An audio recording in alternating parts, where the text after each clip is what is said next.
여러분은 사람을 볼 때 어떻게 보십니까? 어떤 기준을 따라서 보고 계십니까? 사람마다 각자 기준은 다르겠지요.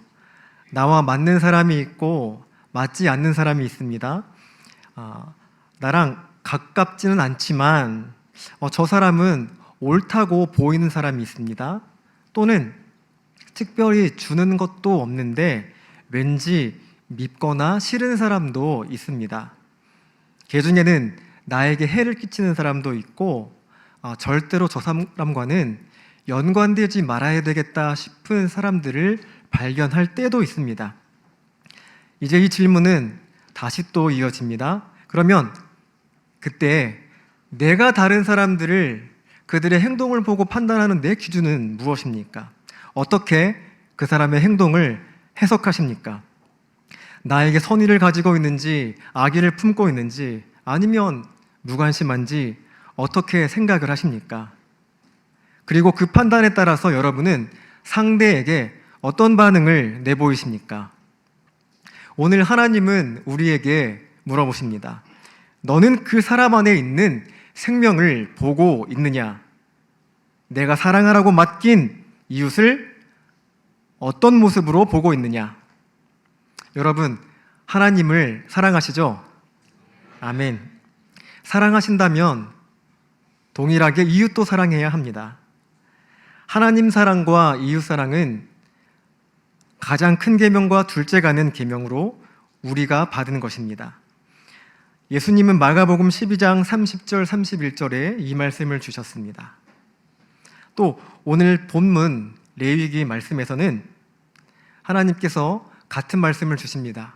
그런데 이 말씀은 하나님이 자기 백성을 구하신 다음에 그들을 불러내어서 따로 주시는 몇 가지 명령들과 함께 있습니다. 본문에서 하나님은 우리에게 이웃을 우리 자신과 같이 사랑하라고 말씀하십니다. 그 이유가 이 말씀을 하시는 분이 바로 여호와 하나님이시기 때문이라고 주시는 것이죠. 레위기 19장은 몇 가지 명령을 주제별로 말씀하십니다. 짧게 있는 구절들 가운데 한 가지 내용이 끝날 때마다 나는 여호와니라 라고 주님은 말씀하십니다. 유일하신 여호와 하나님이시기 때문에, 그분이 명하시는 것이기 때문에 하나님께 속한 사람들은 그 명령을 따라야만 하는 것입니다. 예수님 또한 복음서에서 이 명령을 언급하실 때에도 우리 하나님은 유일한 주시니 라고 하신 것을 기억해야겠습니다. 하나님을 사랑하는 사람들은 이 명령을 순종해야 합니다. 곧 이웃을 사랑하는 것은 하나님을 사랑하는 것과 하나님을 섬기는 것과 다르지 않다는 것입니다. 그로부터 자연스럽게 이어지는 것입니다. 내가 이웃을 사랑하면 하나님은 내가 하나님을 사랑하는 것으로 여겨주시겠다라고 하는 것입니다. 예수님도 요한복음 13장 35절에서 말씀하셨습니다. 너희가 서로 사랑하면 이로써 모든 사람이 너희가 내 제자인 줄 알리라. 아멘.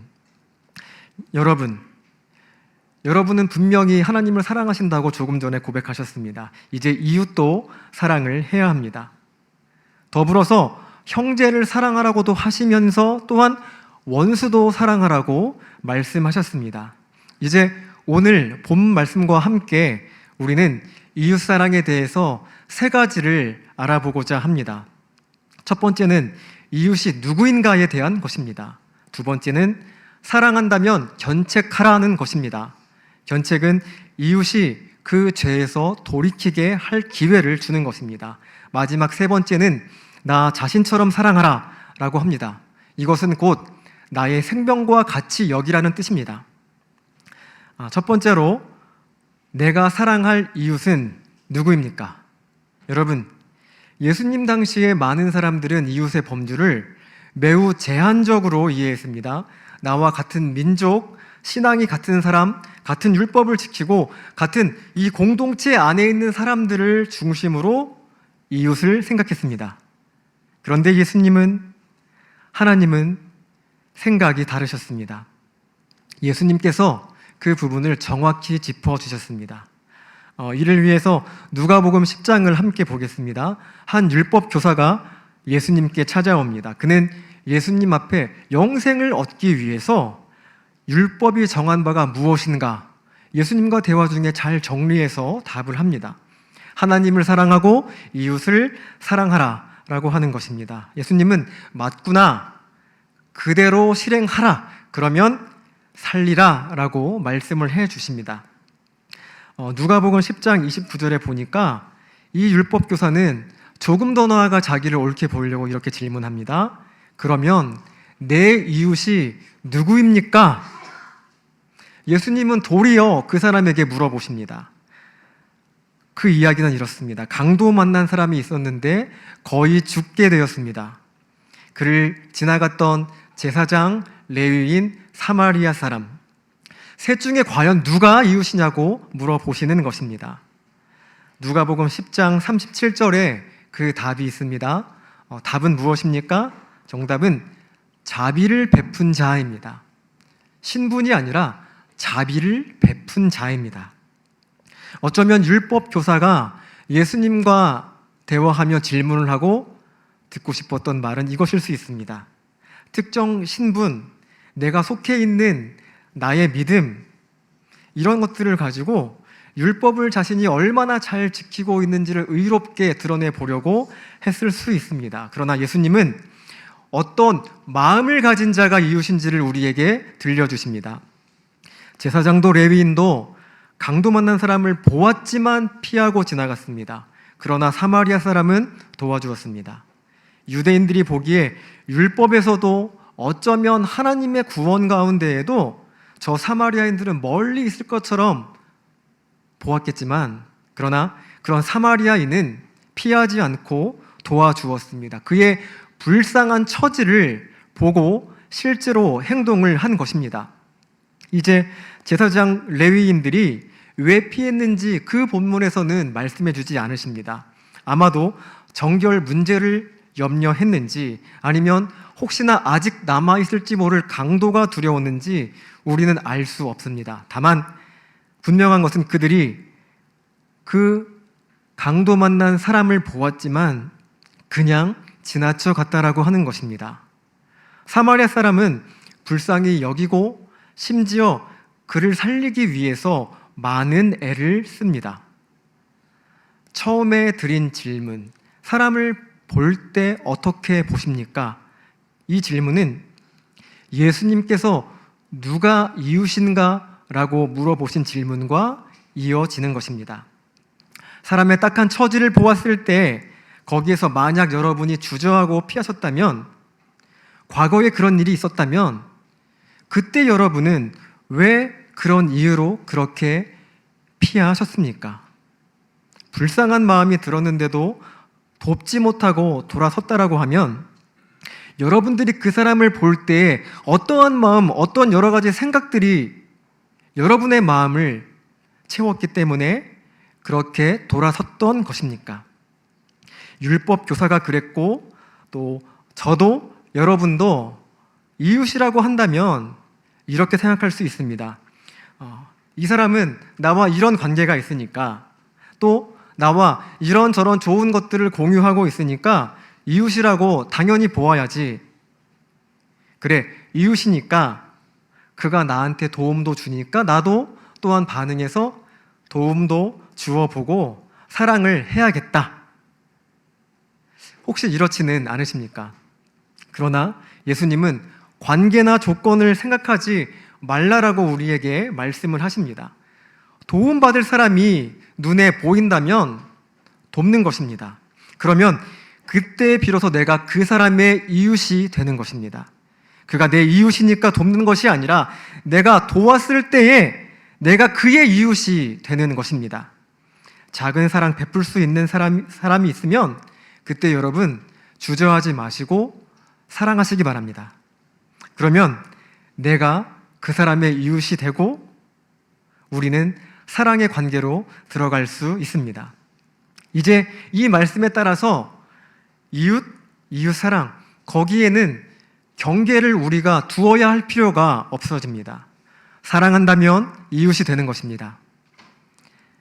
배우자를 사랑하는 것도, 부모와 자녀를 사랑하는 것도, 직장 동료를 사랑하는 것도, 형제 자매된 우리 공동체 안의 지체들을 사랑하는 것도 모두가 다 이웃 사랑입니다.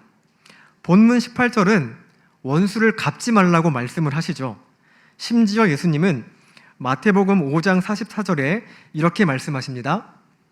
너희 원수를 사랑하며 너희를 박해하는 자를 위하여 기도하라. 네, 한편으로 우리가 주의할 것도 분명히 있습니다. 지속적으로 나와 내 가정을 괴롭히는 사람이 있다면 그런 사람은 지혜의 관점에서 피하는 것이 옳습니다. 다만 우리가 볼 때 악인들의 꽤 불의한 일을 행하는 사람이 있다면 그 역시도 하나님께서 말씀하시는 의의 관점에서 거리를 두는 것이 더 좋은 방법입니다. 그렇다고 해서 이러한 거리둠이 사랑하지 않는 것은 아닌 것입니다. 이런 부분까지 우리가 분별했을 때 비로소 우리는 원수를 사랑하는 것도 예수님이 말씀하신 그 목적에 부합하게 사랑할 수 있는 것입니다. 나와 거리를 두고 지냈던 사람이지만 지금 보니까 내가 그에게 도움을 줄 수 있겠다 하는 부분이 보입니까? 그러면 도우시기 바랍니다. 직장이나 사회생활 중에 설명할 수 없지만 그가 나를 향한 마음이 왠지 적대감, 좋지 않은 마음이 있는 것 같다. 교제하기 내가 너무나 어렵다. 그런데 지금 그를 위해서 내가 이런 부분에서는 기도해 볼 수 있겠다 하는 것이 마음에 느껴지신다면 그때 여러분 기도하시기 바랍니다. 이렇게 우리는 사람을 볼 수 있어야 합니다.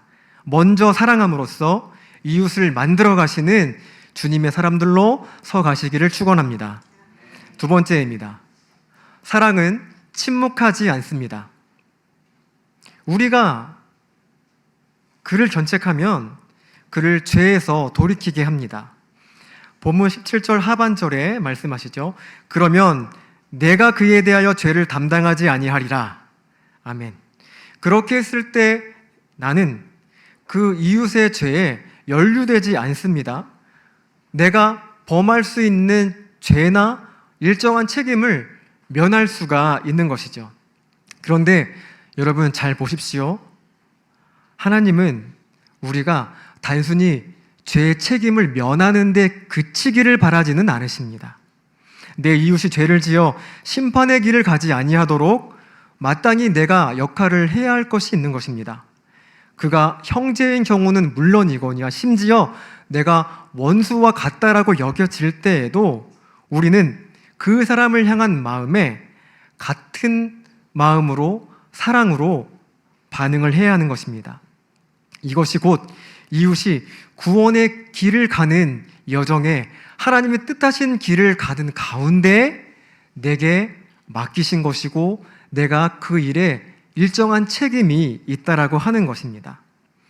내가 이웃이 되었으니까 마땅히 그의 잘못된 결정을 잡아줄 수 있도록 말을 건네야 하는 것입니다. 이것이 곧 하나님의 뜻입니다. 예수님은 마태복음 18장 15절에서 이렇게 말씀하십니다. 너의 형제가 죄를 범하거든 가서 너와 그 사람만 상대하여 권고하라.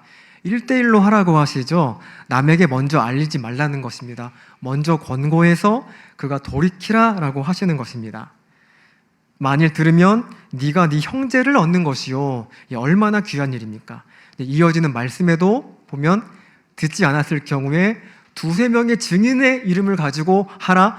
그것도 안 되면 교회의 이름을 가지고 권고하라고 합니다. 이렇게 해도 듣지 않는 사람이 생길 수 있습니다.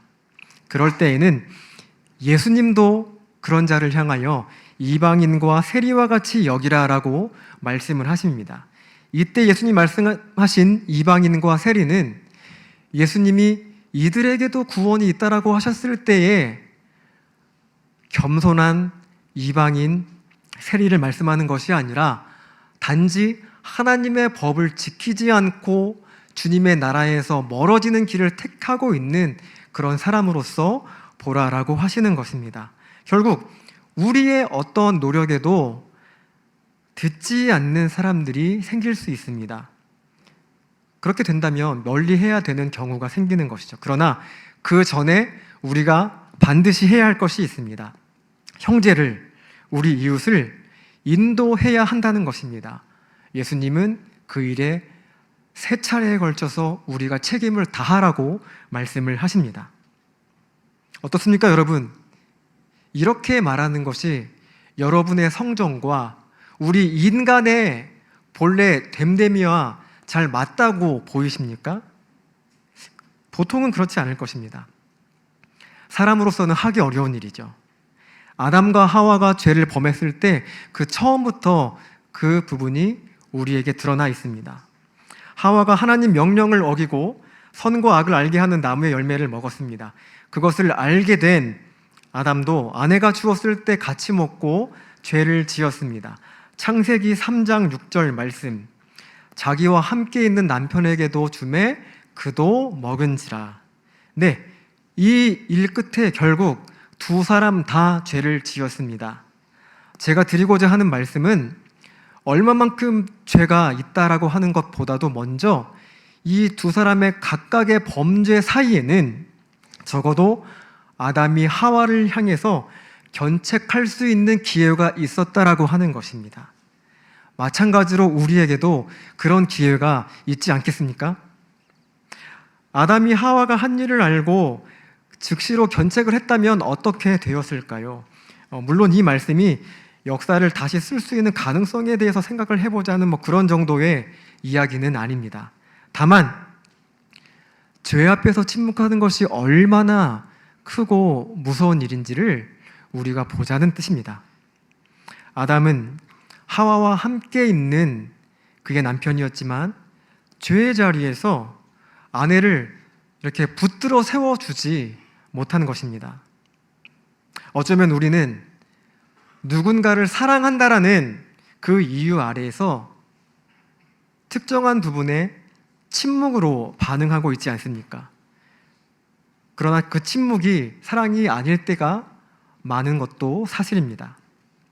내 생각에는 그건 좀 아닌데 그 말을 그에게 꺼내는 것은 나는 굳이 못하겠다, 또는 그런 일을 볼 때에 그 사람이 어때 하고 물을 때에 긍정도 부정도 아닌 적당히 얼버무리면서 고개만 그냥 애매하게 끄덕임으로써 이도 아닌 저도 아닌 행동을 취하기도 하는 것입니다. 우리가 마음에 그를 미워하고 있다면 절대로 그를 견책할 수가 없겠죠. 혹은 공격적으로 그를 너무나 미워하는 것은 아닌데 그래도 내가 다른 사람한테 굳이 이런 것들을 이야기했다가 관계가 틀어지지 않을까? 또는 말해봐야 그 사람은 듣지 않아, 내 힘만 낭비하는 것이 아닐까? 이런 마음을 가질 수도 있습니다. 어떤 사람들은 견책하는 말을 싫어해서 듣지 않고 따르지 않는 경우도 많이 있습니다. 내 입장에서 나는 그냥 그를 위해서 한 말인데 내가 저 사람의 좋지 않은 태도, 이런 것들을 보면서 마음을 상해야 할까? 이런 생각이 드는 것도 사실이지요. 그러면 그때 나는 이런 마음인데 하나님은 어떤 마음을 가지고 계실까요? 우리는 그것을 주목해 보아야 합니다. 내 생각과 판단과 경험은 누굴 견책하는 것은 할 것이 못 된다 라고 나만의 답이 나오지만, 그러나 하나님은 그렇게 보지 않으시는 것입니다. 이웃이 범죄하려고 하는 것을 볼 때에 제지한다면 그 사람이 죄에서 돌이키게 되는 기회를 줄 수 있습니다. 생명으로 가는 가능성이 더 열려지게 되는 것이지요. 어둠으로부터 그가 구원을 향해서 더 나아갈 수 있게 만들어 주는 것입니다. 오늘 본문에서 하나님은 이처럼 견책하는 것이 사랑이라고 우리에게 말씀해 주십니다. 물론 견책이라는 이름 아래 화풀이식으로 상대방을 이기려고 분노를 쏟으면서 또는 그를 향한 내 시기심을 따라서 가장해서 거짓으로 말하는 것은 합당하지 않습니다. 물론 그와 같은 견책의 말은 그 사람이 그냥 다 좋기 때문에 내가 하는 것은 아닙니다. 그가 좋지 않아도 내가 사랑을 해야 하는 것입니다. 그 사람이 다 옳아서 사랑하는 것이 아니라 그냥 하나님께서 명하신 것대로 내가 그를 향해 도울 말을 할 수 있는 기회가 있다면 그 말을 함으로써 우리는 사랑할 수 있는 것입니다. 그 사람이 옳지 않아도 견책함으로써 그를 죄로부터 돌이키게 인도해 주시기 바랍니다. 그것이 참 사랑입니다. 참 사랑으로서 이웃을 구원의 길로 인도하는 여러분 되시기를 축원합니다. 세 번째입니다. 이웃을 나 자신같이 사랑하라 라는 말씀입니다. 먼저 야고보서 2장 8절 말씀을 보겠습니다. 내 이웃 사랑하기를 내 몸과 같이 하라 하신 최고의 법을 지키면 잘하는 것이거니와 라고 오늘 말씀하시죠. 나 아닌 다른 사람, 그 사람이 내 몸과 같다면, 나와 같은 존재라면 여러분, 그를 향해서 어떻게 반응하시겠습니까? 내 생명을 다해서 그가 구원에 이르기까지 나는 무엇인가를 해야 하지 않겠습니까? 마치 내가 스스로 내가 살려고 내가 구원받기로 애를 쓰는 것처럼 말씀입니다. 심지어 우리는 사람이 아닌 물건을 볼 때에도 내가 아낀다면 그것을 지켜내기 위해서 무엇이든 하곤 합니다. 이처럼 사람을 향해서 너의 자신과 같이 하라, 너 자신과 같이, 이 말씀을 잘 보여주는 말씀이 또 역시 창세기에 있습니다. 창세기 2장 23절 말씀, 아담이 하와에게 말을 합니다. 내 뼈 중에 뼈요 살 중에 살이라, 이것을 남자에게서 취하였으니 여자라 부르리라. 아멘. 남자에게서 취해서 여자라고 불렀습니다. 물론 이 말씀은 둘 중에 누가 더 먼저이고 우월하냐 하지 않냐 그런 뜻은 아닙니다. 남자로부터 나온 생명, 뼛속으로부터 끄집어 내었고 그의 살 속에서 뽑아낸 새로운 생명인데 그 본체와 같은 나 자신과 같다라고 아담은 말씀을 하고 있습니다. 그는 고백하는 것입니다. 사랑의 표현이자 하나님께 대한 감사의 고백입니다. 나를 닮은 나와 똑같은 그 사람을 볼 때에 내 영에서 터져나오는 자연스러운 감탄이자 사랑의 고백인 것입니다. 남자의 갈빗대를 취해서 만들어진 한 생명, 곧 하나님은 그것을 가지고서도 동일한 한 생명을 만들어 주셨습니다. 아담이 아무리 아름답고 귀한 동물들이 찾아올 때도 결코 하지 않았던, 생각지도 않았던 그 말, 이는 내 뼈 중에 뼈요 살 중에 살이라. 나와 같은 사람을 보았을 때 그가 했던 고백입니다. 하나님이 아담의 곁에서 아내인 여자를 지었을 때 먼저와 나중이랄 것도 없이 이 의미는 남자도 여자도 그가 서로 친밀하게 사랑을 하고 있고 생명으로 연결이 되어서 하나와 같다는 것을 우리에게 이 말씀을 통해서 보여주는 것입니다. 남편도 아내도 둘 중에 서로가 누구를 향해서 저 사람은 내 발밑에 있어야 하는 사람이야, 혹은 나는 이 사람보다 위에서 군림하는 것이 마땅해 라고 그 어느 누구도 할 수 없는 것입니다. 하나님은 우리에게 생명을 주실 때 곁에서 함께 내 생명을 나누어 가진 자, 나와 똑같은 사람으로 우리에게 생명을 주셨습니다. 아내를 주셨고 나아가서 이웃도 동일하게 그와 같이 주신 것입니다. 이제 아담과 하와 이후에 생명이 태어나는 방법은 남녀를 통해서 태어나게 됩니다. 생명을 갖는 것 쉬운 일이 아닙니다. 태중의 생명을 잉태했을 때 그 생명을 이 빛을 보는 것 또한 역시 자연스럽게 당연히 되는 것이 아닙니다. 그리고 심지어 태어난 이후에 그 생명이 하나님의 뜻에 따라서 성장하고 설 수 있다는 것은 몹시 힘든 과정입니다. 이 모든 과정은 자신의 모든 것, 그를 돌보고 섬기고 이끌어주는 사람이 자기 생명까지도 걸어야 할 매우 큰 일입니다. 자기 자신과 같은 존재를 눈앞에 보고 있으니까 그 생명을 사랑하지 않고는 배길 수가 없는 것입니다. 그것을 일컬어서 너 자신과 같이 사랑하라 라고 하나님은 우리에게 말씀해 주셨습니다. 이처럼 가족을 향해 시작되었던 그 사랑이, 그 생명이 이웃을 향하여서도 생명과 사랑으로 연결이 됩니다. 폭이 넓어집니다. 주님께서 그렇게 하라고 말씀하셨습니다. 다만 여기에서 우리가 자기애만큼은 절대로 피해야 되겠습니다.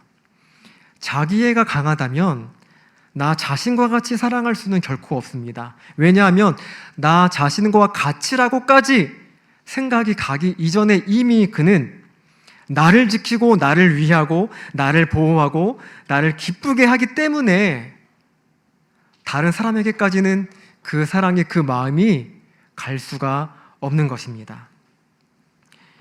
이 말씀을 보면 저 또한 잘할 수 있다라고 당당하게 고백할 수는 없습니다.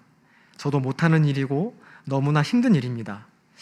왜 그러할까? 수많은 사람들이 그 영향 아래에 있습니다. 디모데후서 3장 1절과 2절을 보니까 이렇게 말씀하시고 있죠. 말세라고 하십니다. 마지막 때에 사람들이 범하게 되는 중요한 잘못들을 말씀하시는데 바로 그 다음에 내용을 보니까 사람들이 자기를 사랑하며 라고 말씀을 하시죠. 마지막 때에 이 땅이 혼란해지고 천재지변이 나고 그런 것이 문제가 아닙니다. 자기를 사랑하는 것이 말세에 가장 큰 문제를 일으키는 것입니다. 점점 사람들은 다른 사람보다 자기 스스로를 더욱더 사랑해 가게 될 것입니다.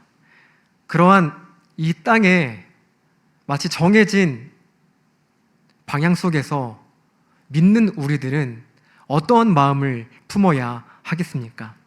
우리가 해야 할 것은 내 자신과 같이, 내 생명과 같이 다른 사람들을 사랑하는 것입니다.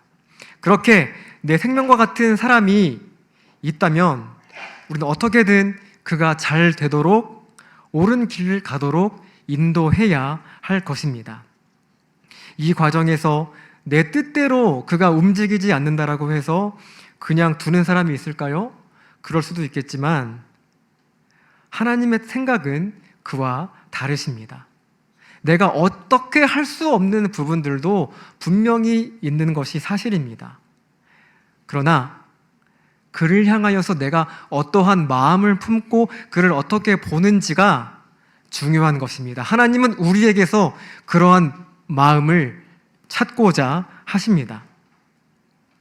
이렇게 했을 때 우리는 조금 전 두 번째 말씀드린 것처럼 이웃을 향해 견책할 때 그것이 사랑이 되는데 결국 그 사랑은 내 몸과 같이 사랑을 할 때에 이러한 견책과 훈계의 말도 할 수 있다는 것입니다. 그 목적은 그 사람이 멸망으로 가지 않고 생명을 향하여서 돌이키길 바라는 마음이 있을 때에 가능한 사랑입니다.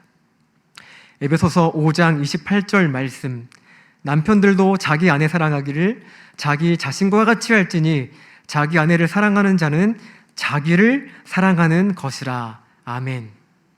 자기 자신과 같이, 자기 생명과 같이 한 몸으로 여길 때에 우리는 사랑할 수 있습니다. 그와 같은 한 몸으로 여기는 마음이 우리에게 필요합니다. 이 사랑은 그렇게 모든 사람, 이웃들을 향하여서 퍼져나가게 됩니다. 주님은 우리가 배우자를, 부모나 자녀, 형제, 이웃을 사랑할 때 적당한 선에서 하라고 하지 않으셨습니다. 나의 인간적 한계점과 죄성이 분명히 있지만 우리는 할 수 있는 대로 생명까지도 들여서 그를 사랑해야 하는 것입니다. 이 사랑은 내가 좋아서 하는 것이 아닙니다. 상대방이 나한테 잘해주니까 나도 반응해서 똑같이 되돌려 주는 것이 결코 아닙니다. 우리는 내가 만나는 모든 사람을 사랑으로서 대해야 합니다. 그 사랑 속에 있는 생명을 내 것이라고 나라고 볼 수 있는 마음이 있어야 하는 것입니다. 그렇게 했을 때 원수를 사랑하라 하시는 것도 우리가 비로소 이제 납득할 수가 있습니다. 따라서 이 말씀은 가족과 이웃을 포함한 모든 사람을 대할 때에 나 자신처럼 내 생명으로 볼 때에 우리가 사랑할 수 있다라고 하는 것입니다. 이처럼 사랑한 결과는 구원이라고 하는 하나님의 뜻과 인간을 향한 그 참사랑을 함께 나누는 것입니다. 그 일에 하나님의 마음으로 동참하는 여러분들 되시기를 축원합니다. 이제 말씀을 맺겠습니다. 다시 근본적인 질문이 우리에게 남습니다. 우리는 사람을 볼 때 그 사람 속에 있는 무엇을 보아야 합니까? 그의 행동, 의도를 보기 전에 먼저 나와 똑같은 것이 그 사람 안에 있다는 것을 볼 수 있어야 한다는 것입니다. 내가 무언가를 받기 전에 먼저 내가 마음을 움직여서 행동한다면 그때 비로소 나는 그의 이웃이 됩니다. 우리는 서로 이웃이 됩니다. 이웃 사랑하라고 하는 명령은 좋은 것만 나누다가 이야기해주기 어려운 것은 피하는 것, 그런 것이 아닙니다. 잘못된 것을 보면 내 마음에 하기는 힘들어도 견책하면서 생명을 향하여서 방향을 움직이도록 이끌어주는 것, 그것이 바로 사랑입니다. 나 자신과 같다라고 하는 것은 그가 곧 나라고 하는 것입니다. 그렇게 할 때 우리는 내 목숨처럼 그 이웃을 사랑할 수가 있습니다. 따라서 이 사랑은 하나님과 하나님을 사랑하는 우리의 마음과 떨어뜨려서는 결단코 생각할 수가, 행할 수가 없는 것입니다. 이제 이와 같이 사람을 보는 눈을 달리하시기 바랍니다. 사람을 향한 마음을 달리함으로써 하나님이 명하시는 가장 중요한 두 가지 계명을 우리가 부여받은 모든 삶과 생명의 현장 가운데에서 이루어 가시는 여러분들 되시기를 주님의 이름으로 축원합니다. 아멘.